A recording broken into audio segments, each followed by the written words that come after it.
Guillermo, ¿cómo estás? Buenas noches, bienvenido. Hola Marina, Pablo, muy buenas noches. El saludo para todos. Aquí estamos. Por la última del año. La última, vengo a despedirme, efectivamente. Bueno, es más fuerte. Lo mío fue más cariñoso. Sí, es hora que desaparezcamos. Se parece una tradicional broma del Día de los Inocentes. Efectivamente, efectivamente. Bueno, vamos a hablar de una situación que tiene ya algunos días, pero que ha permitido alimentar algunas convicciones, ratificar certezas y también instalar dudas, porque es desigual la manera en que circula la información en torno de la decisión adoptada por 4 integrantes del máximo órgano del Poder Judicial de la República Argentina, la Corte Suprema de Justicia, de transferencia de recursos del país todo a la capital federal, porque de eso se trata al fin de cuentas. Una primera observación: la Corte Suprema de Justicia, estos integrantes de la Corte Suprema de Justicia vienen cometiendo uno tras otro desaguisados. Gente que se vota para ser presidente entre ellos mismos, una Corte que está acotada en la cantidad de integrantes que debiera tener, una Corte que además tiene integrantes que aceptaron en primera instancia llegar a ese lugar a través de un decreto, cosa que está previsto en la propia Constitución, es ilegal, pero sin embargo 2 de los 4 miembros de la Corte lo aceptaron. Una Corte que genera acciones que están fuera de la Constitución, por ejemplo, recuperando 16 años después una ley que había sido derogada por el Parlamento, atribuyéndose funciones que no corresponden. Una Corte que tiene entre sus miembros gente que falla en favor de aquellos que anteriormente habían sido sus clientes como abogados privados y ni siquiera tienen el decoro de apartarse. Una Corte que además está integrada por señores que son holgazanes, trabajan poco.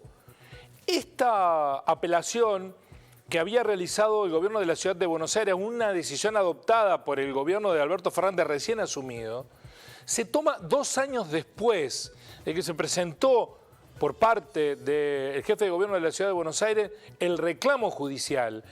Y en 2 años ni siquiera tuvieron tiempo de ir a tratar la cuestión de fondo. Emitieron una cautelar 2 años después y ahora van a ver cuándo tratan la cuestión de fondo, pero con la misma morosidad actúan en otras causas.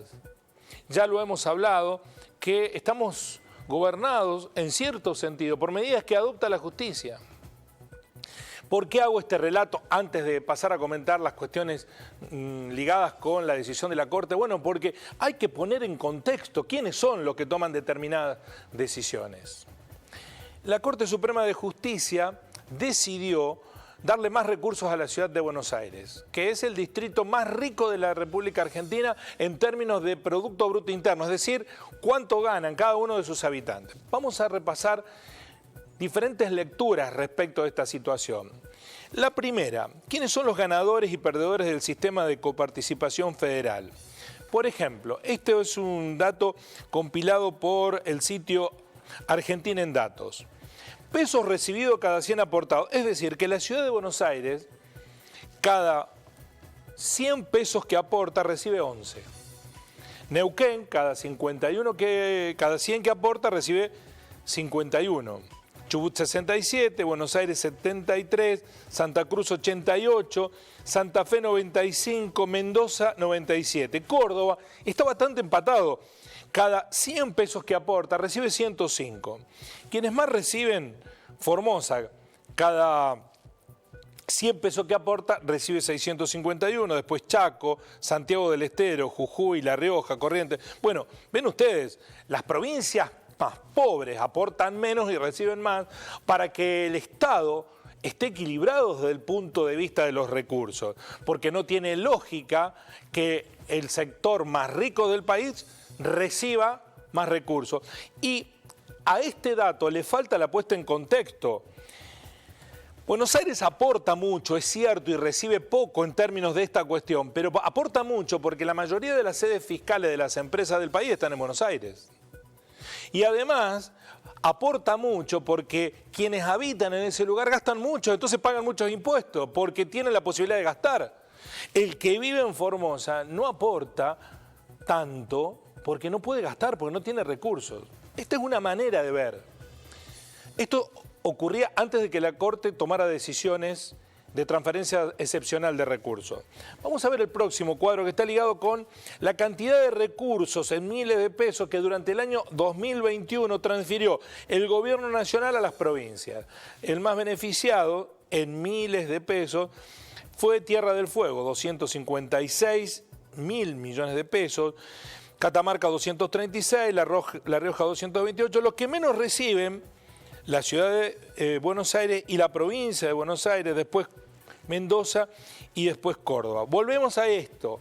Está bien que ocurra esta diferenciación, que los que más tienen, más ricos son, reciban menos, porque el Estado tiene que ser el que equilibre las circunstancias y el que le dé federalismo a un país que no lo tiene. Ya sabemos que no lo tiene, porque incluso con estos dos datos que acabo de mencionarles, no es federal el país. Sigue habiendo muchísima cantidad de recursos y beneficios para el país concentrado en el AMBA.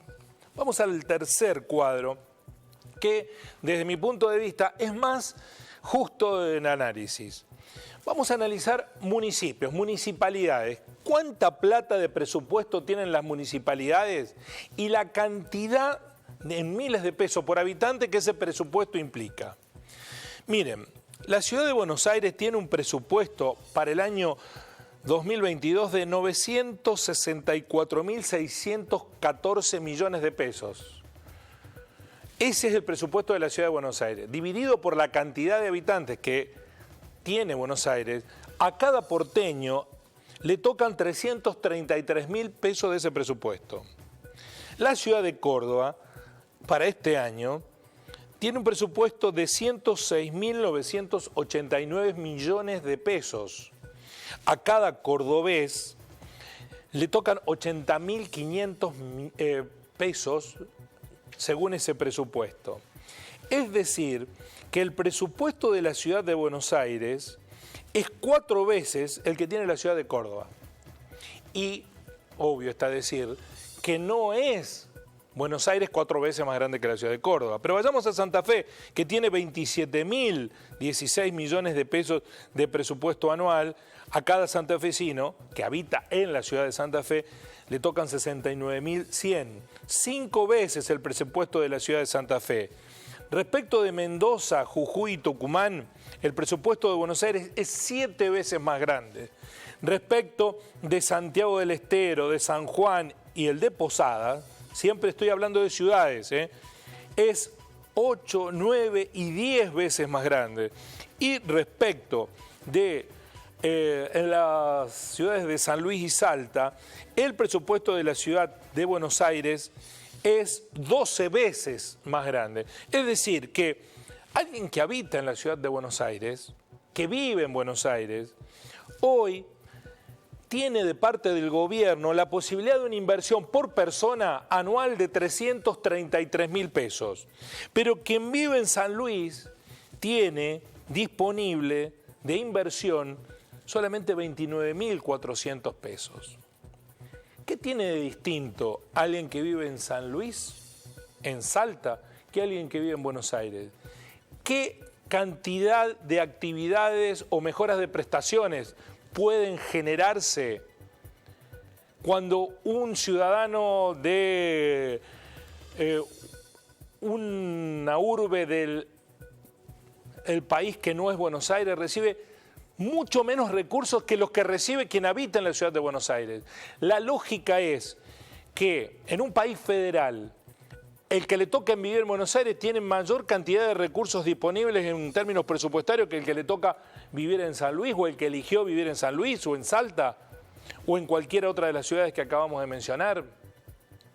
Cuando la Corte toma una determinación, un fallo de las características del que tomó, que es tarde, demorado en el tiempo, difuso, porque no establece ni siquiera un monto fundado en necesidades de la ciudad de Buenos Aires, sino que es vago porque establece un promedio entre lo que antes recibía Buenos Aires y lo que pide, y hizo una media salomónica para la transferencia de recursos. Un país no se construye de manera equilibrada si los que más tienen no le transfieren a los que menos tienen. ¿Cuál es la lógica de un país que los que menos tienen le transfieran a los que más tienen? Es la lógica del hood robin. En vez de sacarle a los ricos para darle a los pobres, la Corte Suprema de Justicia le está sacando a los pobres para darle a los ricos. Y ese es el problema. Ese es el problema.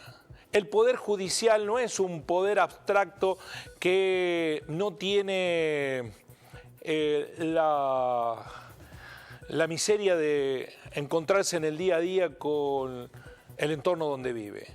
El Poder Judicial, la Corte Suprema de Justicia son 4 señores que son personas, que son políticas y que toman decisiones. Y la decisión que tomó la Corte respecto de este tema, de nuestra perspectiva, es una Corte de un país unitario en un país que necesita ser federal.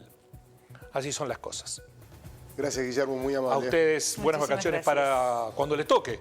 Falta, pero gracias. Pero seguramente no nos vamos a ver. Para vos entonces, que la pases Bueno, muy bien. Muchas gracias igualmente. Felicidades.